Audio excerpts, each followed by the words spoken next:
Hi, good morning. I will share some words for this morning, no, daily devotion. Hopefully nga makabless ni matagusan ninyo diha, no? So, it's all about how to love and respect our parents. No, nag-ingon dira sa Panultian chapter 19 verse 26, ang anak nga magdaog-daog sa iyang amahan o maghingilin sa iyang inahan, usa ka taong tampalasan og nagdalag kaulawan. So karon makita nato in this modern generation ang mga batanon kumali mga anak dili na kabalo magbaton og respeto o gugma sa ilahang mga ginikanan. So ang Bible mismo nag-ingon, ang Bible nagtudlo it is a command and 10 commandments, no? Nagibili ni Lord kang Moses diha sa ika-5th commandment nag-ingon dito, honor your parents, honor your mother and your father. So grabe gyud kay karon nga mga panahon, no, atong mga anak. So ato na silang i-guide tungod kay mga bata karon mostly ma-influence sila sa palibot, no? Di nila mabalaan, no, na makuha nila ang mga character o kinaiya sa ilang mga kadula, no, ug sa mga tao around them. Then diha magsugod na ma-develop sa ila ang character of being unrespectful to their parents. So nag-ingon diha nga in Ephesians chapter 6 verse 2 to 3, or sa Bisaya ako ning basahon sa Bisaya so in Ephesians chapter 6 verse 2 to 3, tahura ang imong amahan ug inahan og kini ang saad aron ka mabulahan ug mataas ang imong kinabuhi dinhi sa kalibutan. So there is a promise, no, saad sa Ginoo sa mga bata or anak nga mutahod sa ilang ginikanan, no. Ang saad ni Lord, it is a promise, there is a long life, no, and prosperity, no, aron ka mabulahan ug mutaas ang imong kinabuhi.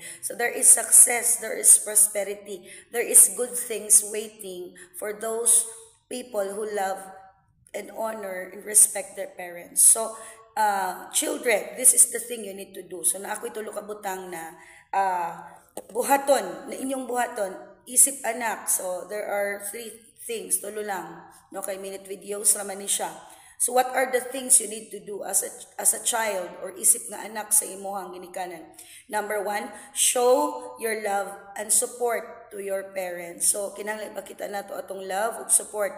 Kay karon ang mga nanay, ang mga anak samtang nagdako, no, mintas bata pa sila ipakita nilang ilang love, pero sa diyang nahimo na silang independent na sila kaugalingong pamilya, na sila ilang kaugalingon nga income, usahay dili na diha makita ang love and support sa ilang parents, no.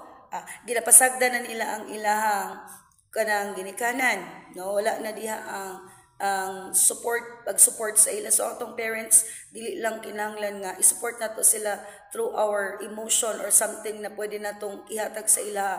Apil na ang finances kung we are financially stable na, nakita nato na mo income na ta og sakto. So why not na atong hatagan tabangan ang atong ginikanan kung financially stable na ta. So ang atong ginikanan dili lang love, no, dili lang support emotionally ang atong ihatag, kundi pati finances kung kaya na natong tabangan ang atong mga ginikanan. So it is our duty, no, kung dagko na ta enough na financially stable na ta, it is our duty to help our parents, no, labi nagtigulang na sila. So mo atong number 1, show your love and support to your parents. Ikaduha, learn just not to love but to forgive. Mo ni ang pinakalisod kay ngano ang tao kabalo lang sila mahigugma pero dili sila kabalo magpasaylo. So learn just not to love but to forgive. Pinakalisod nga part, no, ang pagpasaylo. So usahay dunay division, dunay panagbulag sa relasyon sa ginikanan ug sa anak tungod sa sayop. It's either masayop ang mama or papa or masayop ang anak. So there is separation of relationship, dunay gap na mahitabo sa pamilya tungod sa gitawag og hatred, anger, or something failure, no, between ginikanan or anak. So learn just not to love but to forgive. Forgive many times, 1,000 times. Ang 1 Corinthians chapter 13 nag-ingon that true love keeps no record of wrongs. So ang tinuod nga gugma di gina maghihap og sayop, no. So learn to accept failures of others. Learn to forgive them. Learn to be patient and kanang taas ang ato ang understanding upag sabot dili lang kay kita ang gusto nga sabton ta sa uban pero kita di ta kabalo musabot sa uban. So ingon ana siya. And number 3, learn to spend time to your parents samtang buhi pa sila. So say wala ta nga kanang okay nga makiguban mo kay bata pa mo, pero actually labi na og say manggod busy na ta nagtag-edad na natalabi na sa mga minyo na sad karon na naapay mga ginikanan.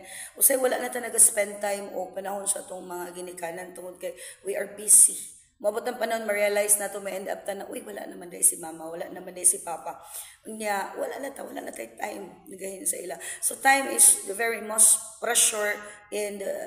precious thing or treasure nga ato ang mahatag ug ato pud nang mabitbit or mabilin nga memories, no?